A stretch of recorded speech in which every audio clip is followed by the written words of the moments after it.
Hello and welcome back to my channel and to another video. In this one I'm going to be sharing with you how to make a single layered cake topper using your Cricut and Cricut Design Space. It's going to be quite an in-depth design video, and I know I've done cake topper videos previously in years gone by, but what I wanted to do in this one is just go through it all again with the updated features in Cricut Design Space, and obviously this layout is different to how it used to be 3 or 4 years ago when I originally did that video. So the cake topper that we're going to be making today is a very simple glitter cake topper. Just happy 30th birthday Faye. I'm going to be showing you how to make it, how to design it, how to make sure that it all holds together efficiently and is going to be ready to go into your cake. It's a super easy project, and I hope that you'll enjoy this video. So without any further ado, let's jump on in.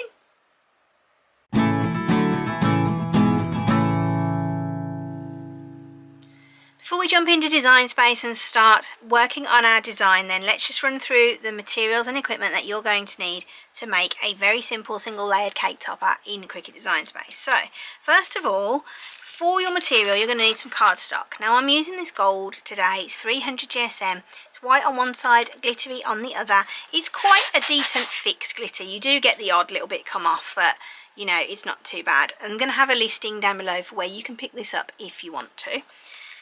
I am also going to be using a barbecue skewer today. This one is about probably 10 inches long, and I will explain to you the reason why I'm using a skewer later on in the video.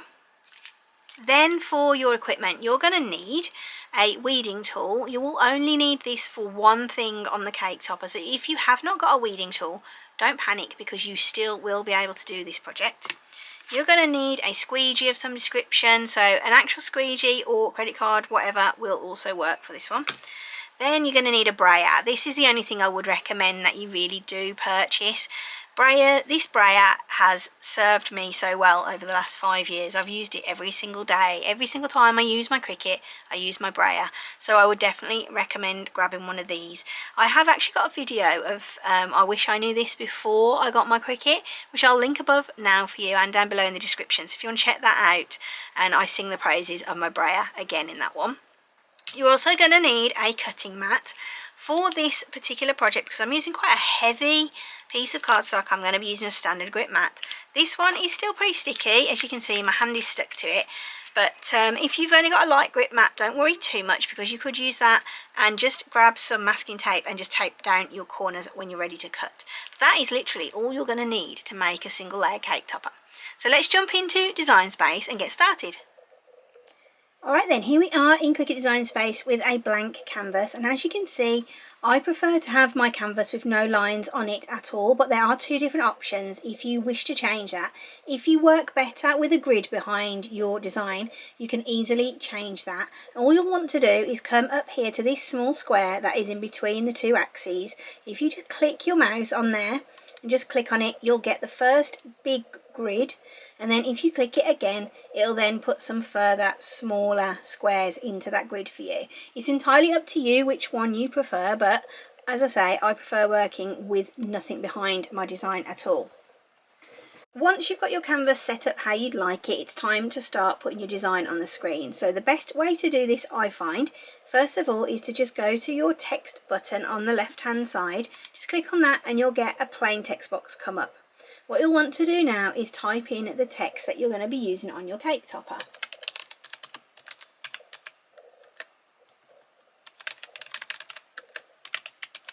So mine is going to say, Happy 30th Birthday Faye. And as you can see, Cricut automatically defaults to the Cricut Sans font, which we can easily change. So for my cake toppers, there are a few different fonts that I like to use. So I'm going to show you several of them now. They are downloadable fonts, and I will share with you below where to get these fonts from as well. So the first one I really like is Wing Charm. That is this one. It's a really curly cursive font. It looks beautiful. I'm just going to duplicate mine so I can show you the different fonts and the comparison between them. The other font that I really like is called October Twilight. Again, this one is brilliant if you're doing a cake topper, because it's got so many different points that we can join the words together, but we'll go further into that as we move on with our design. And the third one that I like is also an October font, but it's not the Twilight. It's called Hello October, and that is this one. The thing that's a bit different about this one for some reason is that when you put it onto separate lines, it does this massive gap in between each line, but you get the gist of what the font looks like. So I'm going to be using the Wing Charm font today, so I'm going to get rid of these other ones. So here is my design, and as you can see at the moment, it is one big design in that box just there. So I can make it bigger, I can make it smaller, but as you see, if I were to cut this on the Cricut right now, it's not going to be joined together. My 3 is going to be floating, my 30th is just going to be over here, and Faye isn't joined up at all. So what we want to do first of all is come up here to where it says Advanced, and we want to click on the drop down box there, and we've got 2 different options. We can either ungroup to letters. Now that is going to literally make every single letter individual on my canvas. It will allow me to move every single letter around individually, and at this stage that's not what I want. The second option that we've got is ungroup to lines, and what that will do is ungroup each line of my text to a separate line. So I'm going to click on that one today. Now this is something that keeps happening as well for some reason. The latest update on Cricut Design Space has been a bit of a pain, and it won't ungroup to my lines. If you get that come up, what you'll need to do is ungroup it to letters, and each letter, as you can see now, becomes a separate layer on the layers panel. What you'll want to do is just group each of those lines back together just to allow us to do our formatting. With the Happy 30th, I'm just going to do the 30th as one word and then the Happy as another word separately. What I'm going to do now is just put all of my words back together, and I am going to select them all and just make them quite big. When I say quite big, I want to make them more or less the size of a Cricut cutting mat, so it's going to be roughly 30 centimeters. So now that we've got our size on the screen quite big, what I'm going to do is add an offset to each one of these words. And the reason that I'm going to do that is because this font, as a lot of other fonts are the same, have got really thin pieces just through all of the words. And that can be difficult for the machine to cut accurately. And it does also sometimes tear when you're trying to get it off the mat. So we're going to add a very, very thin offset to each one of these words. So all we want to do is click on them individually, come up to offset, and then I've already got my offset set as 0.12 centimeters.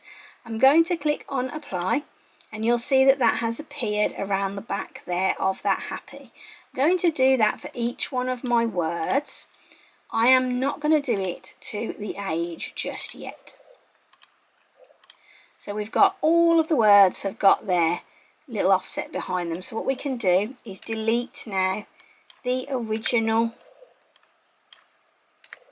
words from the canvas because we don't need those anymore. Now with the 30th, I want to just change this a touch. So I'm going to ungroup it. Now each of my letters is individual on that mat. The only thing that is still joined together is the T and the H, and that has been kept as one entity. The problem I've got with this is I don't like the 3, and I always do exactly the same thing. I'll flip it vertically and put it in like that because I think that looks better than it did before. Let me just flip it back. What do you think? I think it looks better, but what I might do is cut off that little bit there. So I'll do that myself in just a second. I'm going to just pull my 0 back over there and my TH, and I've just spread it out a little bit so that it doesn't look quite so bunched up, especially around this curly bit. I don't want it to look too squished. I'm going to group it all back together and give it the same offset as all of the other words. Then I can delete that top 30th. Right, I'm quite happy with the way that looks. I'm now going to arrange all of my words so that they're ready to cut. So what I'm going to do is pop birthday here. We need to have a lot of places where this is going to join up to hold everything together as well. So it's important now that we make sure that we've got a lot of touch points around here, and also we want to make sure that things are touching throughout our words, and if they're not, we're going to do a little bit of a trick to make sure that every word stays together and cut accurately as one piece for the cake topper. So let's just make a couple more points here. So we've got a touch point here between the B and the F, and then that F also joins onto birthday in the centre, which is all good. I think there's a gap between this F and this A, which you may not have noticed completely, but if we zoom all the way in, you'll see we've sure got a little gap there. So what I'm going to do to rectify that is get myself a shape, so just a very small circle, and I'm going to shrink that down, and I am going to pull that over to there. I'm just going to hold that there. What I'm going to do now is select my circle layer and my name layer. So I'm holding down Shift on my keyboard, and then I'm just going to click onto that. So now those two layers are highlighted, which means they are both selected. I can come down now to the combine menu at the bottom, just click on there, and I have several different options. I want this to be a permanent fix, so I'm going to select Weld, and that has now basically stuck my circle in between the F and the A, and that now means that my Faye is going to cut as one piece. I'm just going to quickly come up here and do the same in this birthday. It does look like it's joined, but we could find that it's not a very big join, and therefore it might be a little bit flimsy. So let's grab ourselves another circle. We're going to do exactly the same thing. As you can see, it's made a nice chunky join between that B and that I. Let's select the two again, and then come up to combine and click on Weld. Again, that's created a lovely touch point just right there. Everything else on birthday is looking pretty good. Then we've got happy, looks good. And then I think we're all joined up onto here. So let's now just go back to 100% zoom. We're happy with that. The only thing I would say with this one particularly is that we've got quite a big gap here between the birthday and the Faye, but unfortunately there isn't really much we can do about that. So what I would suggest doing when you come to putting your stick onto your cake topper is use a long skewer and go all the way from this A all the way up to make sure that you're holding it all together on one piece. Now what we want to do is make sure that all this is one piece. As you can see at the moment, we've got 4 different layers on our layers panel because that represents each one of the words. So what we want to do is click on select all just at the top here. That selects everything, and you can double check that by checking your layers panel, making sure that each layer is green. Once that's all selected, what we're going to do is come again down to combine, and we're going to click on Weld. Once we've welded it together, our cake topper is now one piece. We can move it around as one entity, and in the layers panel it has been converted into a weld result, which is one piece on the screen. The only thing I think I might change is just to put a little join in between this Y and this 3, and the only reason that I'm going to do that is because I think that it might be a little bit flimsy if I don't. So again, another little circle, just brought that over to there. I might make that somewhat smaller just so that it joins up there. Let's make it a touch bigger. Okay, that's all good. And again, just select both of those layers and weld that together. You can't really go wrong with adding more joins in. It's when you've got less that you're going to have a problem. Now the last thing I'm going to do is just contour away this very tiny slither that you can see here on this 3O. So what I'm going to do is come to contour, and I know this is going to be at the bottom, so I'm just going to come straight to the bottom. That's the one I want to get rid of. I'm going to click on it. It's disappeared off of my cake topper, and now that is just going to be one cut. It's just going to make it easier on the machine. I think it may have struggled to do that so thin. Now what we want to do is make sure we've got our sizing correct. So I always do my cake toppers at 14 centimeters in width. Thereabouts. So that is all good. Next, what we want to do then is set up our mat and get this cut out. To Today then I'm going to be using this glittery gold cardstock here, and I've got a standard grip Cricut cutting mat. I'm going to just place my card up into the corner of my mat just there. I'm just going to grab my brayer and give that a really good bray down. Once I know that that's really well stuck onto my Cricut mat, I'll be able to go back to my computer, get my settings set up. Let's run through the settings so we can get our cut to work perfectly first time. So what we want to do first of all is click on Make. I don't want to save this project, but you may wish to save yours. Here's my design then. It's on one mat, which is what we expected because we're only cutting one cake topper. And it is placed up in the upper left hand corner of the mat. You can see that the cutting mat on the screen represents the cutting mat that we've just put our glitter cardstock onto. We don't need to change our material size or anything like that because we're happy that the piece of card that we're using is going to be fine for this particular project. Now what we want to do is click on Continue. The computer is now going to connect to the Cricut. It sometimes takes a little while for it to do that. You can see at the top here I've got a drop down box that has appeared. You may not have this. I do have several Cricut machines running at the same time, so I need to select the one I'm going to use. If you've only got one, it will just pop up with your machine. Once the machine is selected, it's going to bring up the next step, which is to set our material, and this is called Set Base Material. You can see I have got several different bookmarks that I've got down below here. These are the materials that I use most often, so I have bookmarked them to make it easier on myself when I'm cutting something quickly. If you need to search for a particular material, all you'll want to do is go to Browse All Materials, and then you can either look at the categories and choose the category there that you might like to look in, or you can simply just scroll through all of the different materials that your machine can cut.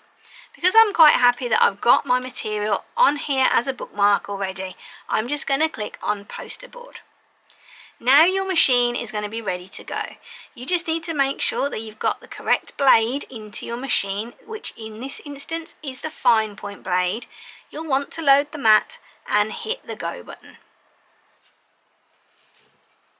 Here's my machine then, all ready to go. I'm just going to pop my mat into the machine. I'm just using the guides at the side of my machine just to help me with that. And then I'm just going to press the Insert Mat button.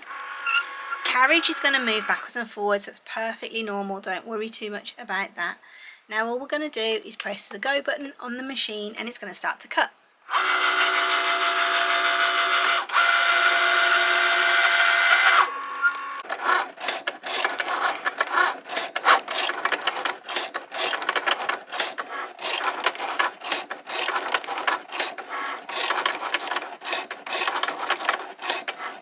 The cut has now finished and my Insert Mat button is flashing again, but I don't want to eject my mat until I've checked that my cut has been successful. So the best way to do this is to just grab a weeding tool. This is just my standard weeding tool that I use all the time. What I'm going to do is just find a little piece that I know will come out, and I'm just going to pull that up and just check that that cut has been successful. As you can see, that piece has come out there quite happily, so I'm happy that that cut is ready to come off the mat. So let's now eject that mat from the machine. Next we want to remove our piece of card from our mat as easily as possible. So the best way to do this is just to grab your mat, turn it round and just bend it over. You can see that that has come up quite nicely. I'm just going to bend that back and carefully lift my cardstock as I go. My cake topper has just been left behind on the mat, which is fine. So I'm just going to start to gently lift that up.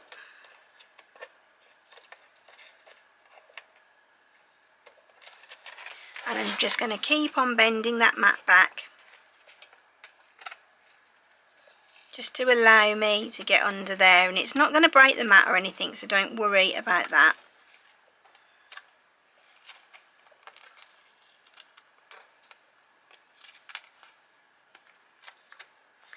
There we go, that is fine.